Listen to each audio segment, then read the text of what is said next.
Travaux dirigés, optimisation statique, année universitaire 2019-2020. Université Jean-Laurent-Guédé. Fiche 1. Réduction des endomorphismes.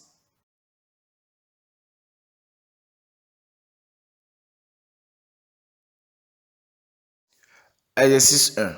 On donne la matrice A. 1. Déterminer le spectre de A. On déduit que A est diagonalisable. 2. Déterminer les sous-espaces propres de A. 3. On déduit la matrice P telle que P-1 fois A fois P est égal à une matrice diagonale où lambda I sont les valeurs propres de A. 4. Calculer P-1 et on déduit A exposant N avec N appartenant à R étoile.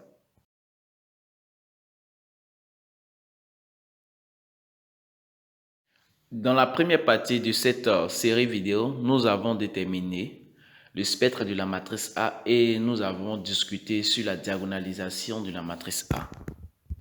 Cette vidéo sera consacrée à la détermination des sous-espaces propres de A.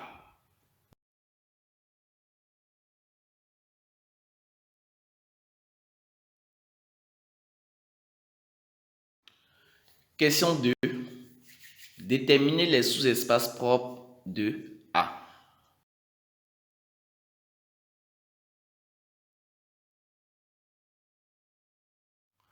La méthodologie classique pour déterminer le sous-espace propre E de lambda I associé à la valeur propre lambda I d'une matrice, par exemple la matrice A, est la suivante.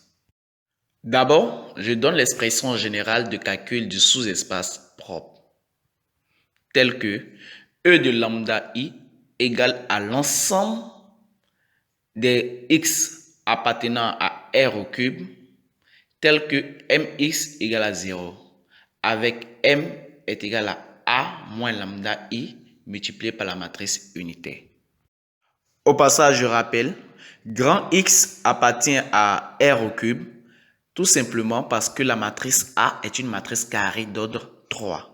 Donc, si c'est la diagonalisation d'une matrice carrée d'ordre 2, grand X allait appartenir à R carré. Si c'est la diagonalisation d'une matrice ou la trigonalisation d'une matrice d'ordre 4, grand X allait appartenir à R4.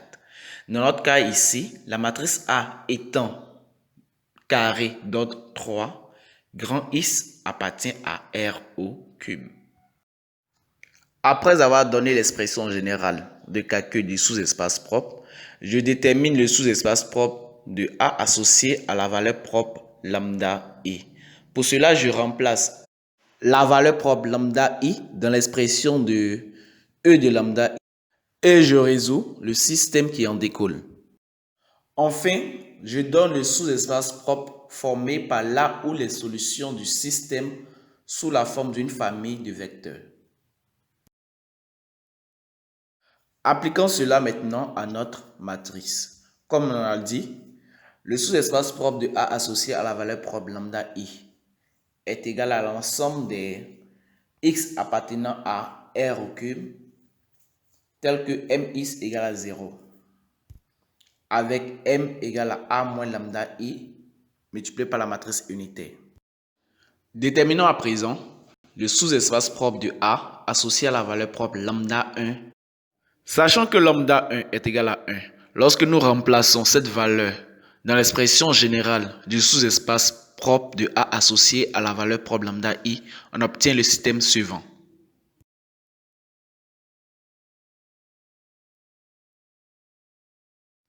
Comment, de l'expression du sous-espace propre, on obtient le système? D'abord, nous avons la matrice A. De la matrice A, on obtient la matrice M en faisant moins lambda 1 sur la diagonale principale. Vous pouvez constater sur l'image en rouge. Donc, on a pris la matrice A, on a fait moins lambda 1. Sachant que lambda 1 égale à 1, ça fait moins 1, moins 1, moins 1 sur les éléments de la diagonale principale. En calculant, on obtient la matrice M suivante. De la matrice M, nous allons en déduire notre système.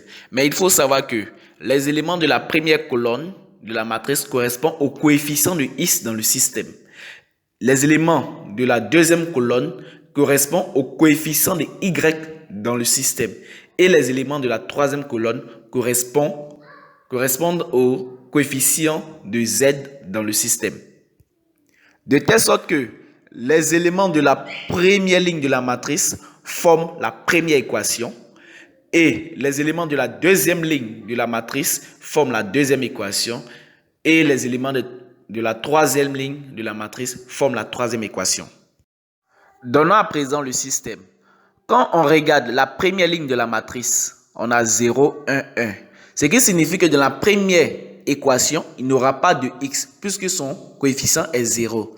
Il y aura un y et un z, ce qui nous donne y plus z égale à 0. Lorsque nous regardons la deuxième ligne de la matrice, on a moins 1, 2, 1.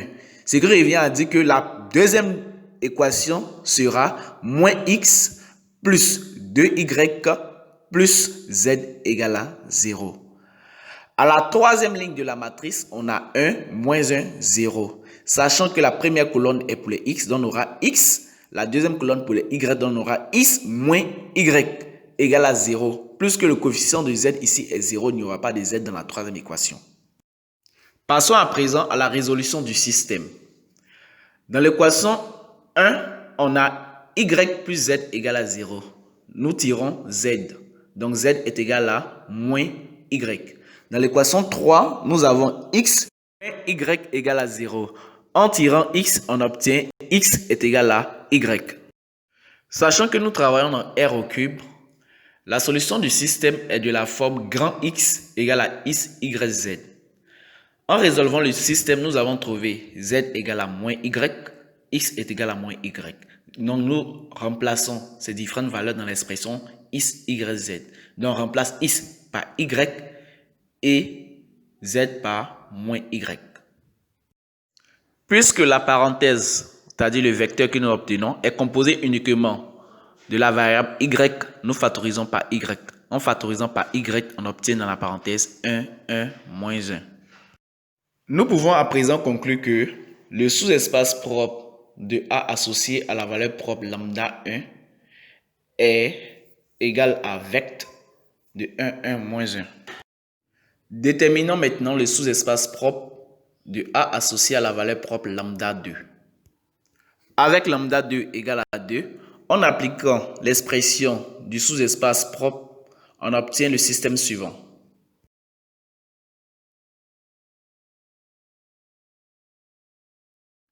Puisque lambda 2 égale à 2, la matrice M s'obtient en retranchant 2 sur la diagonale principale de la matrice A. Vous pouvez le voir en rouge. Donc sur la diagonale principale, on a fait moins 2, moins 2, moins 2, 1, moins 2, 3, moins 2, 1, moins 2. Et on obtient la matrice M suivante. Sans oublier que la première colonne de la matrice M correspond au coefficient de x dans le système. La deuxième colonne de la matrice M correspond au coefficient de y dans le système. Et la troisième colonne de la matrice M correspond au coefficient de la variable z.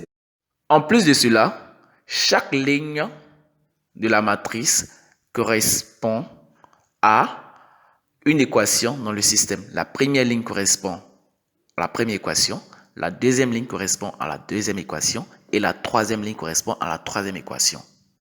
Sur la première ligne de la matrice, nous voyons moins 1, 1, 1. Ce qui signifie que à la première équation, on aura moins x plus y plus z. À la deuxième équation, on a moins 1, 1, 1. Ce qui revient à la deuxième équation, moins x plus y plus z. À la troisième ligne de la matrice, on a 1, moins 1, moins 1. Donc, la troisième équation sera x moins y moins z égale à 0. Passons à présent à la résolution du système S. On peut constater que la première équation est identique à la deuxième équation. Et en plus de cela, la troisième équation est proportionnelle aux première et deuxième équations. Donc, pour résoudre le système, nous allons travailler uniquement avec une équation.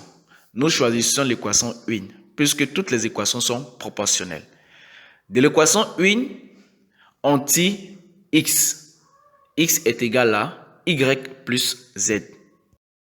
Sachant que grand X égale x, y, z, en remplaçant x par sa valeur, il vient grand X égale y plus z, y, z.